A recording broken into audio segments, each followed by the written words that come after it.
Smart and dynamic experience. Welcome you all. UPSC aspirants, State PCS, BPSC, and other competitive exams. Almost in all exams, the base books are the NCERT books. Now I am here with a series of NCERT informations in science and technology section.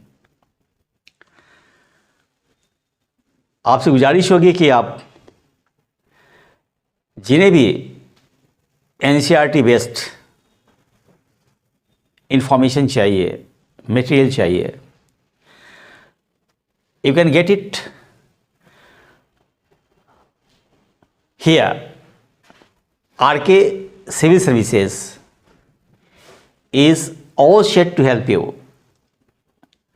और बारी बारी से अभी मैं science and take से शुरू करता हूँ. In the days to come, you will get all chapters of NCERT.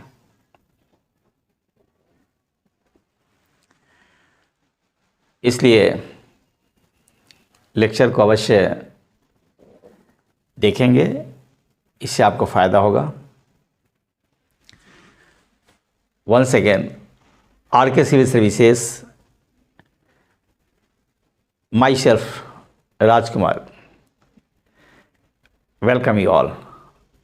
आप सबों का स्वागत है NCERT के इस फर्स्ट लेक्चर में. आज जो डिस्कस जो करेंगे आपके साथ वह है मैटर इन आवर सराउंडिंग्स. हमारे सराउंडिंग्स में मैटर्स है, उसके बारे में देखेंगे. And the first point is, can matter change its state? क्या पदार्थ अपनी अवस्था को बदल सकता है? ये मैं बता दूं आपको कि there are 5 states of matter. पदार्थ की 5 अवस्थाएं होती है: solid, liquid, gas, plasma and Bose Einstein condensate. के solid, liquid, gas, fourth state plasma, and fifth one Bose-Einstein condensate.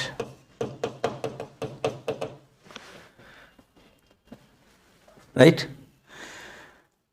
5 अवस्थाएं, जिसमें यहाँ पे हम देखेंगे जो 3 अवस्था पदार्थ की है, सॉलिड, लिक्विड एंड गैस. इसकी अवस्था में हम कैसे परिवर्तन करेंगे?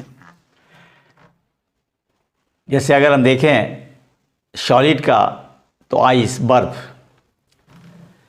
Then come to water, liquid, and then come to water vapour, gas. क्या इन तीनों का आपस में हम बदल सकते हैं? Yes, it can be done. ये हो सकता है. With the suitable adjustment of temperature and pressure, temperature और प्रेशर को एडजस्ट करके we can find different states of matter. यहाँ पे एक बात उठती है कि who is responsible to hold the particles together? अगर हम बर्फ की बात करें तो कौन सा एजेंट है, कारक है जो बर्फ के कणों को, मॉलिक्यूल्स को बांध कर रखता है? लिक्विड की बात करते हैं कि कौन सा फैक्टर्स है जो लिक्विड के पार्टिकल्स को बांध कर रखता है. And the same way gas भी एक स्टेट है, तो उनके बीच कौन सा फोर्स लगता है और किस हद तक लगता है, बहुत इंपॉर्टेंट है ये. क्षण। और ऐसे फोर्स को हम बोलते हैं इंटरमॉलिक्यूलर फोर्सेस, अंतर आणविक बल। और जाहिर है कि इंटरमॉलिक्यूलर फोर्स को कम करके या बढ़ा करके हम अवस्था को देख सकते हैं। और मैं बता दूं कि the maximum force of attraction is there amongst the solid molecules, less with the liquid molecules, or least with the gas molecules. और इसे हम काइनेटिक एनर्जी को घटा बढ़ा करके हम इंटरमॉलिक्यूलर फोर्सेस पर काबू कर सकते हैं। So I was telling you कि intermolecular forces the kinetic energy, ये काइनेटिक एनर्जी का सोर्स कहाँ से आएगा? From where we part with the kinetic energy. Kinetic energy कहाँ से देंगे? टेम्परेचर, टेम्परेचर को चेंज करके घटाकर बढ़ाकर के हीट को देकर। So see, can matter change its state? We all know from our observation that water can exist in 3 states of matter. I told you the 5. In 2 more states, plasma and Bose-Einstein condensate. Now, example: ice as the solid, water as the liquid, water vapor as the gas. What happens inside the matter during this change of state? Next question: what happens to the particles of matter during the change of states? And next question: how does this change of state take place? You will get the answers of these questions, okay? Because you all would be curious, isn't it?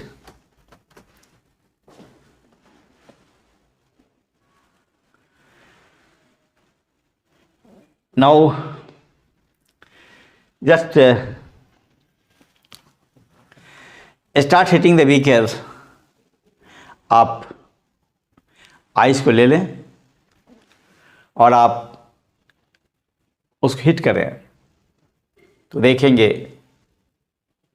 कि ice पानी में बदलेगा, फिर पानी आपको vapour में बदल जाएगा।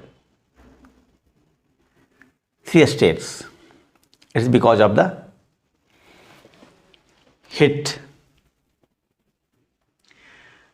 On increase, what happens here? On increasing the temperature of solids, the kinetic energy of the particle increases. Due to the increase in kinetic energy, the particles start vibrating with greater speed. The energy supplied by heat overcomes the forces of attraction between the particles. The particles leave their fixed positions and start moving more freely. Understand? Kinetic energy is defined as 1/2 into mass into velocity square. Symbolically, kinetic energy is equal to half m into v square. Okay? और जब हम heat देंगे तो kinetic energy का मान बढ़ता है, और काइनेटिक एनर्जी का मान बढ़ेगा तो वेलोसिटी का मान बढ़ेगा, और जब वेलोसिटी का मान बढ़ेगा तो क्या होगा? In case I told you कि सबसे अधिक फोर्स ऑफ अट्रैक्शन सॉलिड के केस में होता है, और सॉलिड के जो कण होते हैं, पार्टिकल होते हैं, मॉलिक्यूल होते हैं, वह एक फिक्स पॉइंट के आगे पीछे करते हैं, to and fro motion, simple harmonic motion करते हैं वो। यदि उसको हम हिट कर देंगे तो क्या होगा कि उसके जो एम्पलीट्यूड ऑफ वाइब्रेशन जो होगा, वो कंपन का जो काल होगा, आयाम जो होगा, एम्पलीट्यूड, मतलब अभी मान लो कि ऐसे जा रहा है, ऐसे आ रहा है, ऐसे आ रहा है। अब क्या होगा, जब हीट कर देंगे तो यहाँ से यहाँ नहीं कर दूर जाएगा। एंड द सेम वे क्या होगा, with more amplitude the particle will start vibrating. और जब एम्पलीट्यूड बढ़ जाएगा, वेलोसिटी बढ़ जाएगा, काइनेटिक एनर्जी बढ़ जाएगा, ग्रेजुअली क्या होगा, there will be change in the state of the matter. So now on increasing the temperature of solid, the kinetic energy of the particles increases. Due to the increase in kinetic energy, the particles start vibrating with greater speed. The energy supplied by heat overcomes the forces of attraction between the particles. The particles leave their fixed positions and start moving more freely.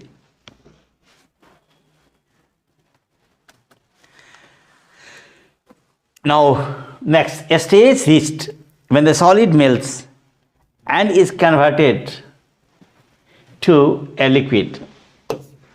The minimum temperature at which a solid melts to become a liquid at the atmospheric pressure is called its melting point. Remember, this is your melting point. यानी वो temperature जिस पे क्या होगा, कोई भी ठोस होगा वो द्रव में कन्वर्ट होगा, लेकिन शर्त यह है pressure must be the atmospheric pressure. Atmospheric pressure का मतलब हुआ 1 atmospheric pressure means 1.013 10⁵ pascal. Remember, PA, pascal. So what is the meaning of atmospheric pressure? It means a pressure equal to 1.03 in 10⁵ Pascal, right? Pascal is the SI unit of pressure, right? Or 1 atmosphere pressure equal to 76 centimeter of mercury column. So this is all about the atmospheric pressure and the melting point. The melting point of a solid is an indication of the strength of the force of attraction between its particles.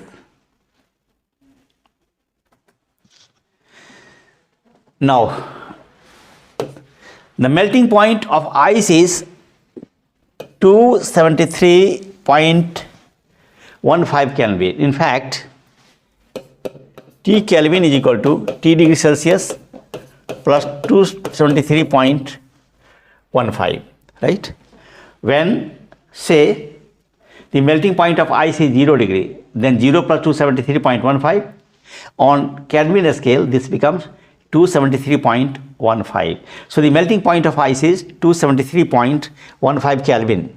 The process of melting, that is the change of solid into liquid state, is also known as fusion. Very important point, fusion. When a solid melts, its temperature remains the same. So where the heat energy go? In fact, what happens if you take ice? Say the ice is at -10 degree Celsius. अगर आपने heat किया इसको, if you give heat, Q stand for the heat, heat किया तो सबसे पहले क्या होगा, ये आईसी रहेगा एंड इस temperature will be 0 degree Celsius. तो नॉर्मली क्या होगा, हीट देने से टेम्परेचर बढ़ता है और हीट निकालने से टेम्परेचर घट जाता है। यहाँ पर क्या हुआ, हीट तो दिया गया लेकिन टेम्परेचर, हीट तो यहाँ देते हैं हम लोग। यहाँ पे और भी एक चीज़ मैं बता दूँ, यहाँ से फिर आएंगे तो सबसे पहले ये वाटर 0 डिग्री सेल्सियस पर होगा। मतलब क्या हुआ, ice at 0 degree Celsius will be converted into water at 0 degree Celsius. यानी 0 डिग्री सेल्सियस पर जो बर्फ़ है वो सबसे पहले 0 डिग्री सेल्सियस पानी में कन्वर्ट होगा। सेम वे जब आगे बढ़ेंगे हम तो 100 डिग्री सेल्सियस पर जो वाटर है पहले 100 डिग्री सेल्सियस पर वेपर में कन्वर्ट होगा। तो आपने देखा कि यहाँ टेम्परेचर चेंज नहीं कर रहा है। देन द क्वेश्चन राइजेस, क्या कि हीट गया कहाँ? And that's why we call it as the latent heat, गुप्त उष्मा, मतलब ऐसी उष्मा जो दिखी नहीं, टेम्परेचर चेंज नहीं किया, लेकिन इसका इस्तेमाल किस में हो गया? To change in the state of matter, पदार्थ की अवस्था को बदलने में ये खर्च हुआ। यानी एक ही ताप पे अगर 0 डिग्री सेल्सियस पर आइस है, 0 डिग्री सेल्सियस पर पानी में कन्वर्ट करना हो, या 100 डिग्री सेल्सियस पर वाटर है, 100 डिग्री सेल्सियस पर वेपर में कन्वर्ट करना हो, यू नीड हीट, लेकिन दिखेगा नहीं। And that's why this heat is known as the latent heat, गुप्त उष्मा। Okay, now you must have observed during the experiment of melting that the temperature of the system does not change after the melting point is reached till all the ice melts. Okay,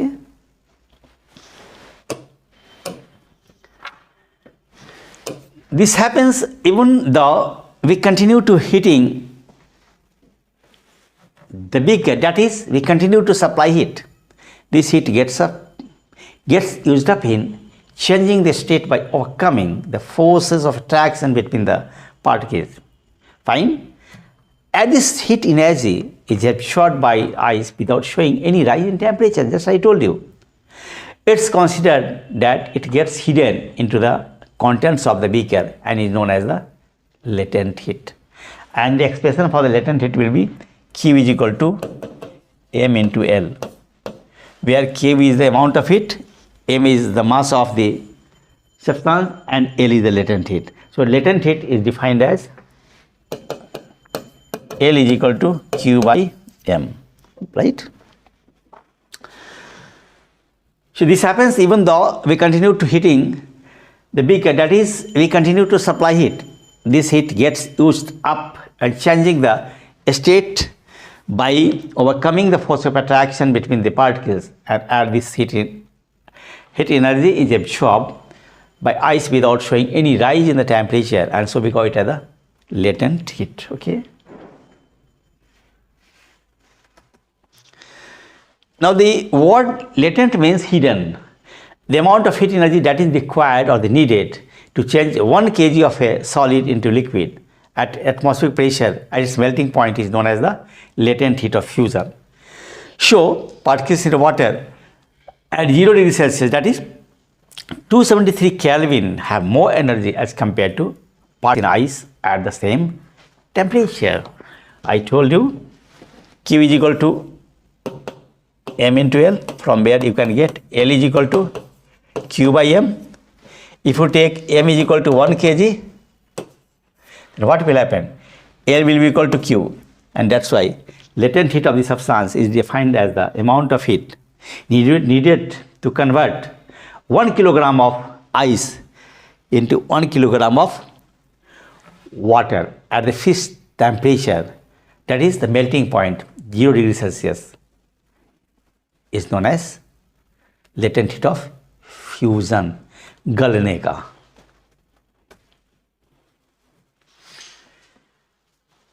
When we supply heat energy to water, what will happen? Particles start moving even faster. Naturally heat दोगे तो kinetic energy बढ़ेगा 1/2 mv², और अधिक amplitude से और speed से जो water के मॉलिक्यूल्स होंगे, पार्टिकल्स होंगे, कंपन करेंगे। At a certain temperature a point is reached when the particles have enough energy to break free from the force of attraction of each other. At this temperature the liquid starts changing into a gas. Already we have discussed the point. Okay, you have a glance. Next come to the temperature. The temperature at which a liquid starts boiling at the atmospheric pressure is known as its boiling point. Boiling point, BP, not the blood pressure, it is boiling point. Boiling is a bulk phenomenon. Remember, it's very important point. Bulk का मतलब हुआ कि पूरे volume से जो water का अगर किसी कंटेनर में पानी को आप रखोगे तो पूरे वॉल्यूम से कहीं का भी वाटर क्या होगा, वाटर मॉलिक्यूल जो होगा वो आपका वेपर में कन्वर्ट हो सकता है। That's it's a bulk phenomenon. So the boiling is a bulk phenomenon. Particles from the bulk of the liquid gain enough energy to change into the vapor state. Now for water, this temperature is 373 Kelvin. I told you in the beginning, T Kelvin is equal to T degree Celsius plus 273.15, and now this T is your 100 degree Celsius. So naturally what will happen? This will be 100 plus 273.15. It is 373 Kelvin. Almost इसको मान लेते हैं, 0.15 को हटा देते हैं, and we name it as the 373 Kelvin. Can you define the latent heat of vaporization? Do it in the same way as we have defined the latent heat of fusion. Yes, particles in the steam, that is water vapor at 373 Kelvin, have more energy than water at the same temperature. Very important point. This is because particles in a steam have absorbed extra energy in the form of latent heat of vaporization. Just see. Now remember, water at 100 degree Celsius, vapor at 100 degree Celsius. अगर 100 degree Celsius पर जो water है उसको convert करना चाहते हैं 100 degree Celsius पर vapour में, तो हीट तो आपको देना पड़ेगा, पर हीट दिखेगा नहीं. This is called heat of vaporisation. इसके पहले क्या किया था उन्होंने? Heat of fusion, right. तो मैं बता दूं आपको कि हीट ऑफ जो फ्यूजन था वो होता है 80 कैलोरी पर ग्राम. रिमेंबर, 80 कैलोरी पर ग्राम. और हीट ऑफ फ्यूजन जो होता है वो 536 कैलोरी पर ग्राम. मतलब कहने का अर्थ हुआ कि यदि अगर हम 1 ग्राम अगर हम लेते हैं बर्फ, या सॉरी 1 ग्राम पानी लेते हैं और 1 ग्राम पानी को 0 डिग्री सेल्सियस पर, 1 ग्राम बर्फ को जो 0 डिग्री सेल्सियस पर है उसको 1 ग्राम पानी में कन्वर्ट करना हो तो 80 कैलोरी हीट की जरूरत पड़ेगी. रिमेंबर, ये भी सवाल पूछ सकता है पीटी में कि अगर आपको 1 ग्राम पानी दे दिया जाए जिसका टेम्परेचर 0 डिग्री सेल्सियस है, उसको 1 ग्राम पानी में कन्वर्ट करना है, बर्फ़ को कितना हीट चाहिए? 80 कैलोरी. यदि आपको कहा जाए कि अगर 100 डिग्री सेल्सियस पर वाटर है उसको 100 डिग्री सेल्सियस पर वेपर में कन्वर्ट करो, हीट देना पड़ेगा. कितना हीट देना पड़ेगा? 536 कैलोरी. याद रखेंगे. और यही कारण है, अगर ये आपसे पूछा जाए कि अगर गर्म पानी हो एक ही टेम्परेचर पर, पानी का टेम्परेचर क्या है? 100 डिग्री सेल्सियस हो, राइट, और वेपर का भी टेम्परेचर 100 डिग्री सेल्सियस होगा. पूछा जाए आपसे किससे जलना कष्टदायक होगा, तो याद रखेंगे कि वाष्प जलना कष्टदायक होगा, क्योंकि टेम्परेचर दोनों का सेम रहेगा लेकिन वेपर में 536 कैलोरी हीट ज़्यादा है यदि हम 1 ही ग्राम अगर वेपर का लेते हैं. तो that's why it is more painful to get a burn by vapor at the same temperature as that of the water. यहाँ पे इसका कन्वर्शन है, ये सॉलिड स्टेट को हीट में, लिक्विड में कन्वर्ट करना तो हीट चाहिए, और लिक्विड को स्टेट में कन्वर्ट करना तो हीट चाहिए फिर, और बैक हो जाइएगा. हीट निकाल दीजिएगा तो लिक्विड आ जाएगा, लिक्विड से निकाल दीजिएगा तो वो आपका सॉलिड आ जाएगा.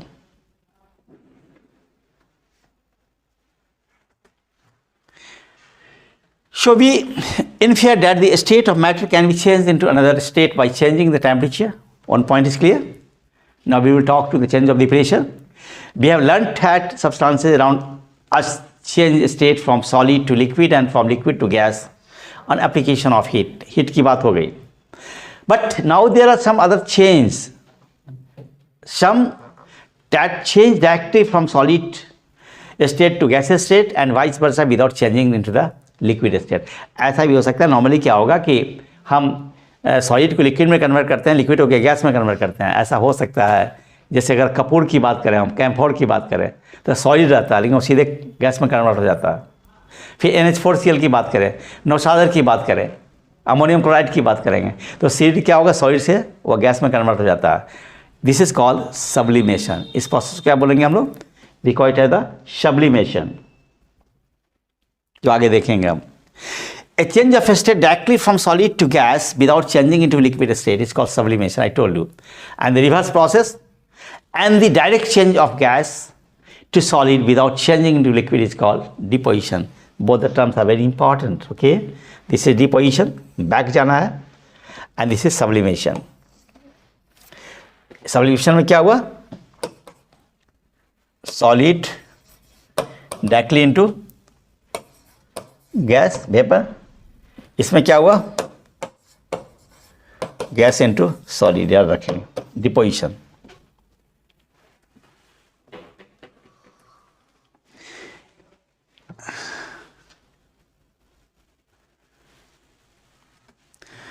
We have already learned that the difference in various states of matter due to the difference in the distances between the constituent particles. What will happen when we start putting pressure and compress a gas enclosed in a cylinder?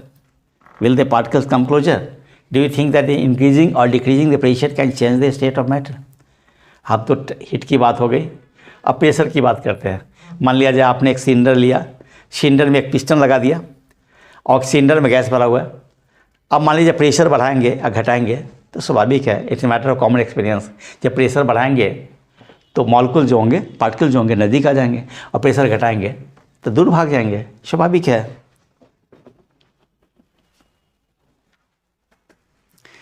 ये इसी को demo दिया गया है, यहाँ पे देख लीजिए. ये पिस्टन है, सिलेंडर है, ये गैस है, देख रहे हैं. यहाँ पर दूरी है, ये यहाँ पे आप देख रहे हैं क्या कम दूरी है, यहाँ देख रहे हैं क्लोजली है. तो यहाँ जो प्रेशर है उसके संगत ये जो दिख रहे हैं, और यहाँ आप देख रहे हैं 6 यहाँ भी है, 6 यहाँ भी है. यहाँ पर क्लोजली स्पेस्ड है, यहाँ पर और भी क्लोजली स्पेस्ड हो गया. So with the increase of the pressure what will happen? Molecules will come closer, नज़दीक आ जाएंगे. याद रखेंगे. So by applying pressure particles of matter can be brought closer together, right. Applying pressure and reducing temperature. अब क्या है, pressure बढ़ाएंगे और टेम्परेचर को कम कर देंगे. अब क्या होगा, प्रेशर बढ़ा देंगे. अब सोचिए ना, प्रेशर बढ़ा देंगे में नज़दीक लाएंगे और टेम्परेचर को भी हम कम कर देंगे. तो बताइए ना, प्रेशर से हम नज़दीक ला देंगे और टेम्परेचर से जो दूर जाएगा उसको भी हम घटा देंगे तो और नज़दीक आ जाएगा. और यही होता है आपका सॉलिड कार्बन डाइऑक्साइड में. And solid carbon dioxide is known as dry ice. solid carbon dioxide called what? Dry ice. इसमें क्या होगा कि by applying the pressure and reducing the temperature can liquefy gases. जैसे भी मैंने बताया. Have you heard of solid carbon dioxide, CO2? Yes, it is stored under high pressure. High pressure पे store किया था. Solid CO2 gets converted directly into gaseous state on decrease of pressure to 1 atmosphere without coming into liquid state. This is the region that solid carbon dioxide is known as dry ice. मतलब क्या हुआ? Dry ice क्यों कहा गया? है तो carbon dioxide, लेकिन उसको रख दिया गया हाई प्रेशर पे, टेम्परेचर भी घटा दिया गया. तो क्या हो गया, उसके जो पार्टिकल्स होंगे नज़दीक आ गए, और नज़दीक आ गए उसको क्या बोलेंगे हम लोग? ड्राई आइस कहेंगे हम लोग. याद रखेंगे. Which is CO2, solid carbon dioxide. ये क्वेश्चन भी पूछ सकता है इसे. Now I then come to the effect of change of pressure. तो आप देख लें यहाँ पे कि हम अगर प्रेशर को चेंज करेंगे तो क्या क्या होगा. Thus we can say that the pressure and temperature together determine the state of a substance, whether it will be liquid, solid और the gas. Here see the interconversion. This table explains very well. काफ़ी important table, आप देख लीजिए. हम start करते हैं solid से. ये सॉलिड शुरू करते हैं. सॉलिड लिक्विड में जाएगा, then the process is called fusion. Mind it. और यदि लिक्विड अगर सॉलिड में आएगा, the process is called solidification. और लिक्विड यदि जाएगा गैस में, we call it as the vaporisation. और गैस बैक होगा कंडेंसेशन. राइट. उसी तरीके से सॉलिड यदि गैस में जाएगा, we call it as sublimation. और गैस यदि सॉलिड में जाएगा, इट इज कॉल्ड डिपोजिशन. और पता है कौन सा फैक्टर रिस्पॉन्सिबल है? अगर सॉलिड को लिक्विड में ले जाना है, हीट चाहिए. लिक्विड को गैस में आना है, हीट चाहिए. गैस को लिक्विड में आना है, हीट निकाल देना है, कम कर देना है. और लिक्विड से सॉलिड आना है तो हीट को क्या है, और निकाल देना. तो this is how interconversion takes place using the suitable combination of temperature and pressure. Evaporation. अभी मैंने बताया इसके पर बॉइलिंग. बॉइलिंग। नेक्स्ट पॉइंट है क्या है, इवोपरेशन। तो मैंने बताया था बॉइलिंग क्या है, ये बल्क फिनोमेनन है। यानी अगर एक बर्तन में पानी लेते हैं तो कोई भी बर्तन के पानी का कोई भी कण वेपर में कन्वर्ट हो सकता है। यदि हम वेपराइजेशन में क्या हो जाएगा, सिर्फ क्या होगा, अगर मान लो तो एक गिलास से पानी आप लेते हैं तो जो एटमॉस्फेयर के कांटेक्ट में जो वाटर पार्टिकल्स होते हैं उनके काइनेटिक एनर्जी ज़्यादा होता है, क्योंकि एटमॉस्फेयर से एनर्जी ले लेता है, अंदर वाला नहीं लेता है। नतीजा क्या होगा, सिर्फ वही क्या होगा, आपका वेपर में कन्वर्ट हो जाता है। एंड दैट्स वाई हम इसको कहते हैं evaporation. Evaporation is the surface phenomenon. Means क्या है, अंदर का कण वेपर में कन्वर्ट नहीं होता है इवेपोरेशन में, जबकि बॉइलिंग में कहीं का भी हो सकता है। So do we always need to heat और change pressure for changing the state of matter? Can you quote some examples from everyday life where change of state from liquid to vapor takes place without the liquid reaching the boiling point? Water, when left uncovered, slowly changes into vapor. Wet cloths dry up. What happens to water in these examples?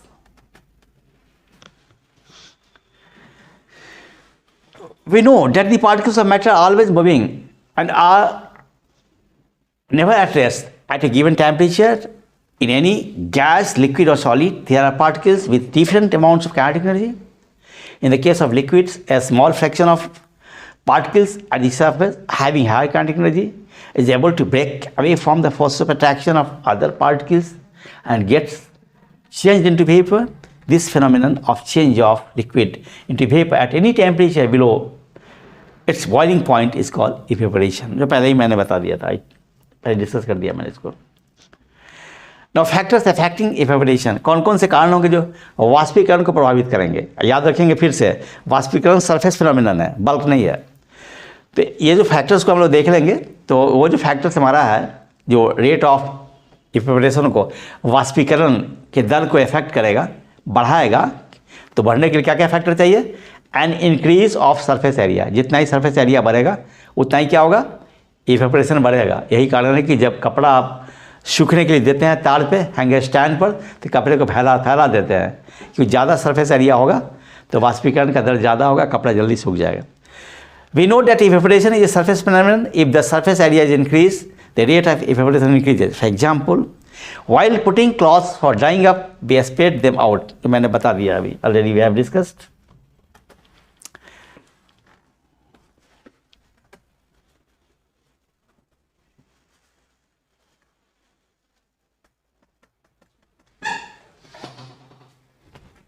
तो मैंने बताया था कि surface area को बढ़ा देंगे तो वाष्पीकरण का दर बढ़ जाएगा, और यही कारण है कि कपड़े को हम फैला देते हैं जब गीले कपड़े को सूखने के लिए धूप में डालते हैं। तो नेक्स्ट आते हैं हम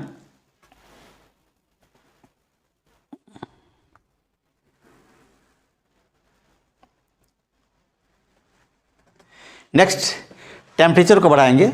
टेम्परेचर बढ़ने से भी वाष्पीकरण का दर ज़्यादा हो जाता है। एंड नेक्स्ट है क्यों, क्योंकि with the increase of temperature more number of particles get enough kinetic energy. मैंने बताया था कि टेम्परेचर और काइनेटिक एनर्जी, टेम्परेचर बढ़ाओगे तो काइनेटिक एनर्जी बढ़ जाएगा, और तब अधिक आयाम से वो एम्पलीट्यूड से वो वाइब्रेट करेगा और दूरी बढ़ जाएगी, और नतीजा क्या होगा कि एक स्टेट को दूसरे स्टेट में ले जाने में, यानी कहने का अर्थ लिक्विड को वेपर में कन्वर्ट होने में आसान हो जाएगा। फिर with the increase of temperature more number of particles get enough kinetic energy to go into the vapour state. And next जो फैक्टर्स है वो ह्यूमिडिटी। पहला मैंने बताया था सरफेस एरिया, सेकेंड टेम्परेचर, और तीसरा मैंने बता रहा हूँ humidity. Humidity is the amount of water vapour. Humidity का मतलब होता है जैसे अभी आप एटमॉस्फेयर में कितना वाटर वेपर है एयर में, that is called humidity. Actually water vapour present in the given air in the atmosphere is called humidity. It may be relative one, it may be the absolute one. The air around us cannot hold more than a definite amount of water vapor at a given temperature. If the amount of water in air is already high, the rate of evaporation will decrease. स्वाभाविक है कि अगर मान लिया जाए कि अगर 50 litre अगर एयर है तो 50 लीटर एयर में कितना वाटर वेपर रहेगा, कितना लीटर, इसकी सीमा होती है, राइट। और उसको अगर उतना लिमिट अगर आ जाता है, that is called saturated vapour और सैचुरेटेड वेपर प्रेशर। उसके बाद वो वेपर वो क्या होगा, एटमॉस्फेयर नहीं रख पाएगा वाटर वेपर को, और यही कारण है कि वैसे दिन में कपड़े को सूखना डिफ़िकल्ट होता है। अब आते हैं an increase in the wind speed. हवा पता देखते होंगे आप, जब जाड़े के दिनों में जब हवा काफ़ी तेज़ बहती हो तो बहुत तेज़ी से बाष्पीकरण क्रिया होती है। So increase in the wind speed चौथा फैक्टर्स है। It's a common observation that clothes dry faster on A windy day. गीले कपड़े क्या होगा, जब भी हवा बहती है तो वो जल्दी सूखते हैं। With the increase in wind speed the particles of water vapour move away from with the wind, decreasing the amount of water vapour in the surrounding. Okay, how does evaporation cause cooling? बाष्पीकरण से क्यों ठंडक पैदा होती है? आप जानते हो कि अगर खासकर गर्मी के दिनों में बाहर से आप आते हो और जो ही आप पंखा के नीचे जाते हो तो आराम लगता है ठंडा फील हो रहा है। रीज़न ये होता है कि जो स्वेटिंग है, पसीना है, जब वो क्या है कि जब पंखे की हवा लगती है तो क्या होगा, वो जो आपका जो पसीना है कपड़े से सटा हुआ या बदन सटा हुआ जो पसीना है, वो वाटर, पसीना भी क्या, स्वेटिंग भी क्या है, वाटर ही पार्टिकल्स है।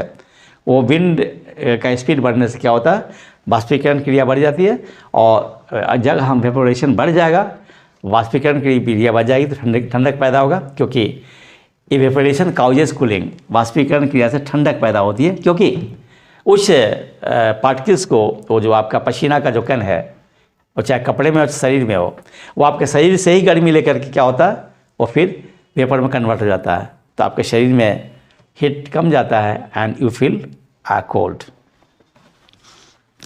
बहुत सारे एग्जाम्पल्स मैं पढ़ ही दे रहा हूँ।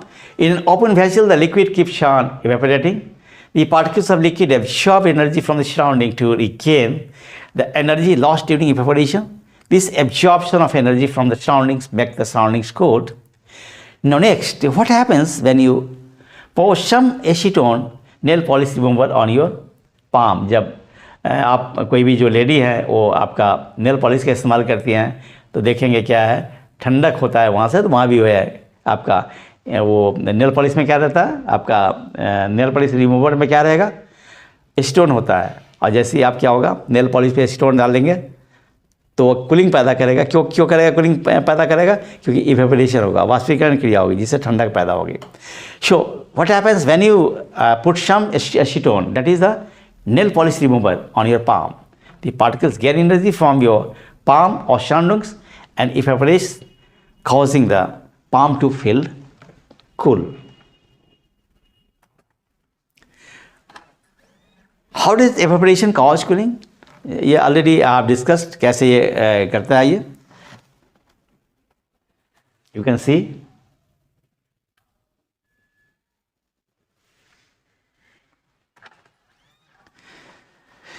Why should be wear cotton cloth in summer? गर्मी के दिनों में हम कॉटन क्लॉथ क्यों पहनते हैं? तो ये बता सकते हैं आप में से कोई कि सफ़ेद कपड़ा और मैं क्यों पहनते हैं? एनी वन ऑफ यू, आप बोल सकते हैं? काला कपड़ा को मना किया जाता है, बोलिए।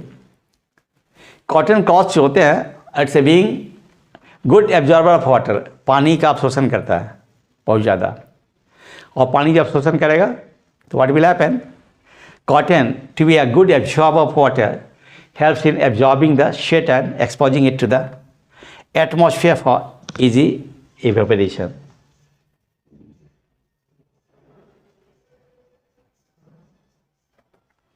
Why do we see water droplets on the outer surface of glass containing ice cold water? अभी भी आप देखते हैं कि मॉर्निंग में जब खिड़की खोलेंगे तो पूरा आपका वाटर ड्रॉपलेट्स वहाँ पे रहते हैं ग्लास विंडो पे।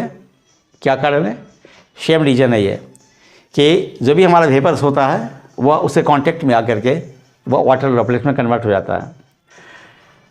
सो let us take some ice cold water in a tumbler.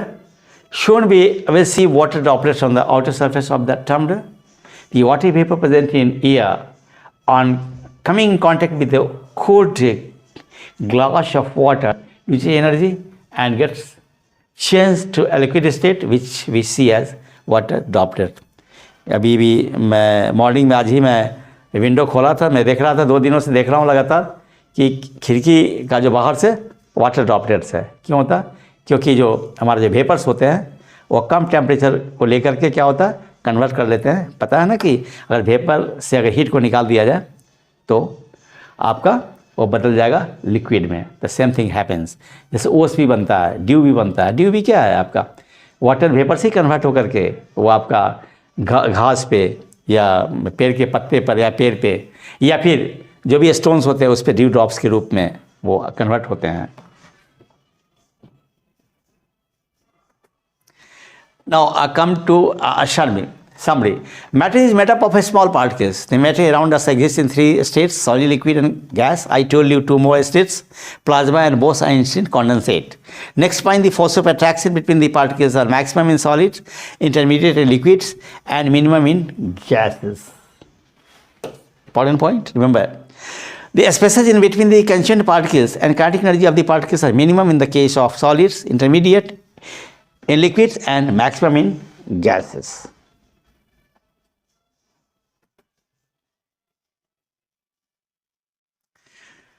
Next point, the arrangement of particles is most ordered in case of solid, in case of liquids. माने solid में क्या होते हैं, जो एक ऑर्डर होता है, लिक्विड में लेस ऑर्डर होता है, और गैस में तो कोई ऑर्डर होता नहीं। भाई देखते होगे कहीं भी आपका अंगीठी जला दो, आग जला दो, लकड़ी को जला दो, या कोई भी स्मोकिंग कर लिया पब्लिक प्लेस में, स्मोक चावल फैल जाते हैं।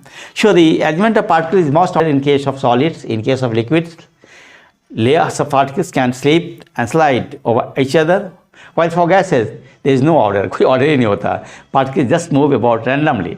Next point, the states of matter are interconvertible. The state of matter can be changed by changing temperature or the pressure. I told you in the beginning. Sublimation is the change of a solid state directly to gaseous state, state without going through a liquid state. Deposition is the change of gaseous state directly to solid state without going through a liquid state. This is your sublimation. It's your deposition. I already talked. Boiling is a bulk phenomenon. ये मैंने बता दिया था आपको. Evaporation is a surface phenomenon. Remember, already discussed. So the boiling is a bulk phenomenon. Particles from the bulk, that is the whole of the liquid, change into vapor state. Evaporation is a surface phenomenon. That is, the particles from the surface gain energy, enough energy to overcome the force of attraction present in the liquid and change into the vapor state.